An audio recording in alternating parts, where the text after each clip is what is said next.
What's up, guys? Coach Gaglione here. This is another edition of our Gags Goals updates. Here is some training from Gaglione Strength HQ with the crew. This is from 4th of July weekend. Over the last couple of years, we've kind of made it a tradition to come back to Long Island, New York to spend some time with family as well as with the crew.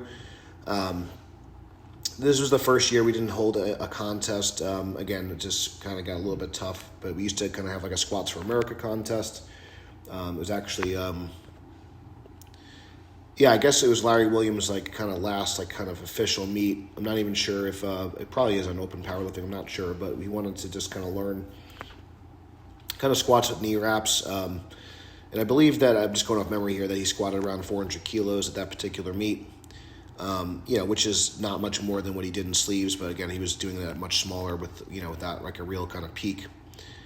But anyways, I just wanted to kind of showcase what the team training looks like. This was a really cool opportunity. I wasn't even sure if I was going to train on this particular day, but one of my old training partners, Mark Greenstein, which we'll talk about a little bit more in this video, was able to come down.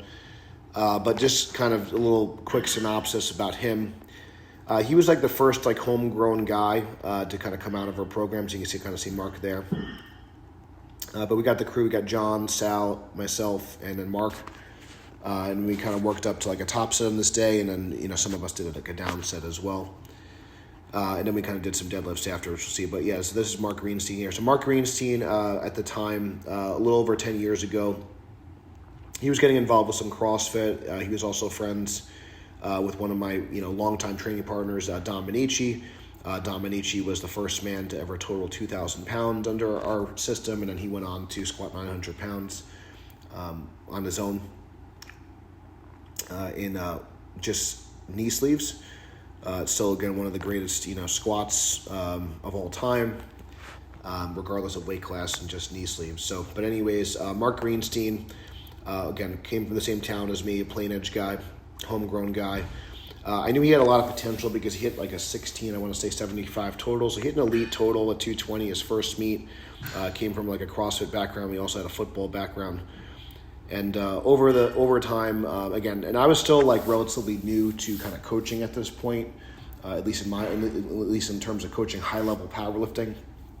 But we just kind of trained with kind of that West Side approach. We'd have some max effort days, we'd have some dynamic effort days, and we just always trained as a group, and we just kind of pushed each other. When you get a bunch of monsters in a room, really great things happen. So I wish I had the knowledge that I have now.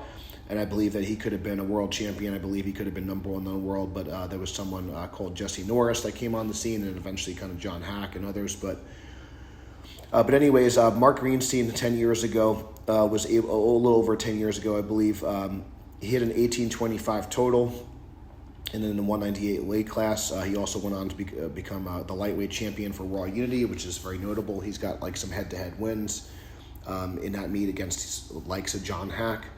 So he had a really very short-lived but very good powerlifting career, and then he kind of became a dad, and kind of life happened. But he did an 1825 total in the 198 class, which is still a fantastic total to this day. It was good enough for fifth in the world at the time.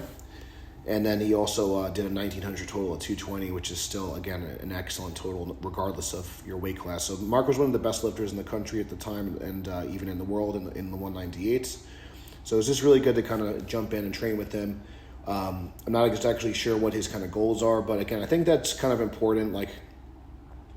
Mark's 40, I'm approaching 40. Mark has less mileage on him in terms of competing, so I'm not sure if he really wants to get back to the level he was, but I think he's just kind of itching to challenge himself. He's a little bit more settled into his job. His kids are a little bit older, and he's just wants to kind of challenge himself, and I think that's kind of the crux of what I want to chat about today. Yes, you want to strive for improvement. Yes, you want to go for PRs, but there's also something to be said about just kind of, we are social creatures. I think we're meant to kind of interact, and nowadays everything is online. I think it's really important that men kind of hang out with other men. They push each other. They challenge themselves in a physical way. And, like I said, Mark kind of gets that. Like I said, he kind of grew up, like I said, I was kind of more focused on quips lifting. So we kind of had that. We've always kind of took took inspiration from like what the guys did at Westside Barbell. They always trained together for their max effort work. They were always, and there was even sometimes there's people that were just kind of there to just run the monolift, just help for like dynamic days to kind of facilitate the training.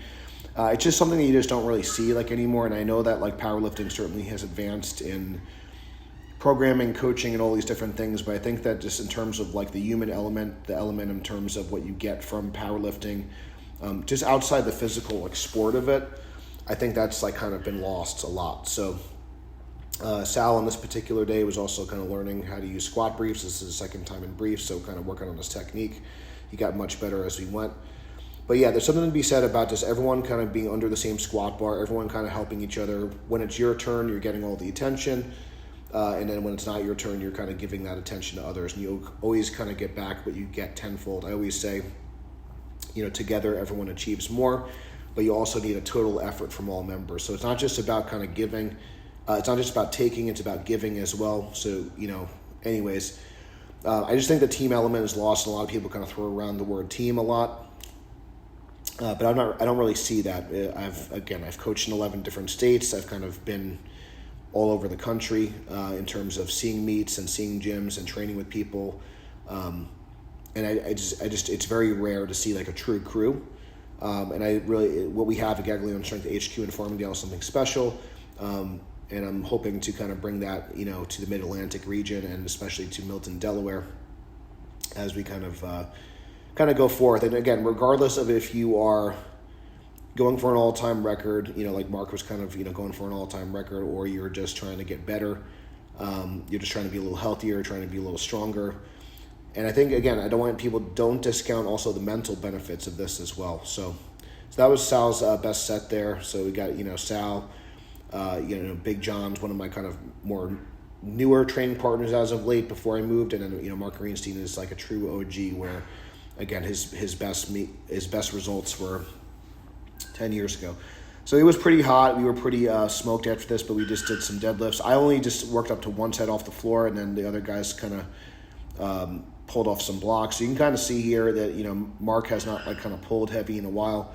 But he's done, I want to say, he's never ever pulled 700, but he was like in like the high 600s. Mark was more of like a subtotal specialist where he had a really strong bench, really strong squats. He was over 700 squatter.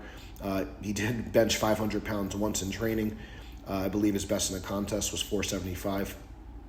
That's a whole story in of itself. But you can also kind of see on this particular day with Sal, we were trying to work on a sumo technique in the suit. And again, right now I'm still going to be using straps. For a while, I'm going to do some kind of barehanded training at the end of August, middle of August, but for now I'm going to stick with straps just to kind of make sure my bicep is in a good spot, because strict curl is my main priority right now. And you can see Mark Greenstein still looking pretty jacked at 40 years old. You do maintain a lot of that muscle and a lot of that strength. So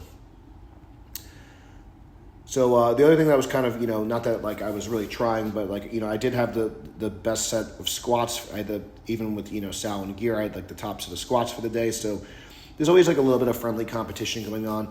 I tried to hang with Big John as much as I could, but my deadlift strength is definitely not what it was. We both pulled 700 pounds before, and we're both looking to still pull 700 pounds in a meet. But on this particular day, I was also just having issues with just kind of getting the floor set up and all this sorts of things. But so I just did a single here, and then I did a top set of 3, and then I kind of just elected to stop just because the top set of 3 was a lot more challenging than I expected, and sometimes you got to know when to throw in the towel.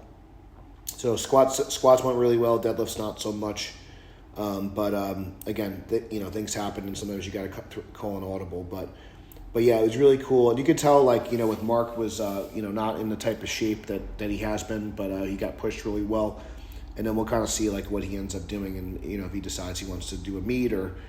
I think the cool thing about once you get to 40, and that's kind of what I'm waiting for, is that you can kind of reset your numbers in a sense.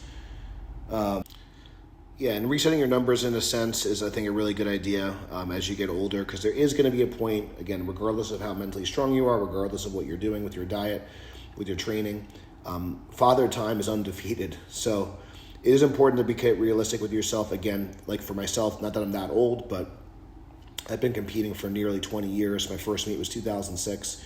And you have to be kind of reasonable at some point in terms of, are you going to be chasing all-time numbers? And again, what's that going to cost at the expense of what? So I'm definitely trying to, get creative with different challenges. And I think the main thing is sometimes there's a lot of different strategies you can use where it's, in terms of setting PRs in different lifts, setting PRs in different weight classes, setting PRs in different age classes. There's always ways you can kind of hit PRs, but at some point you do need to let the idea of like absolute all-time PRs go. I think just for health and longevity, because there is a point where I don't think the juice is worth the squeeze anymore. But again, I've been doing this for 20 years, so if you're listening to this, that's probably not the case for you. And if you are starting later in life, the advantage of that is that you have all those years ahead of you. So Big John was the leader on this particular day for deadlifts. And then I just want to kind of showcase, Mark's records here, which the 1825 at 198 and 1900 at 220. So that's it for this week's episode. Thanks for watching. Until next time, stay strong. See you soon.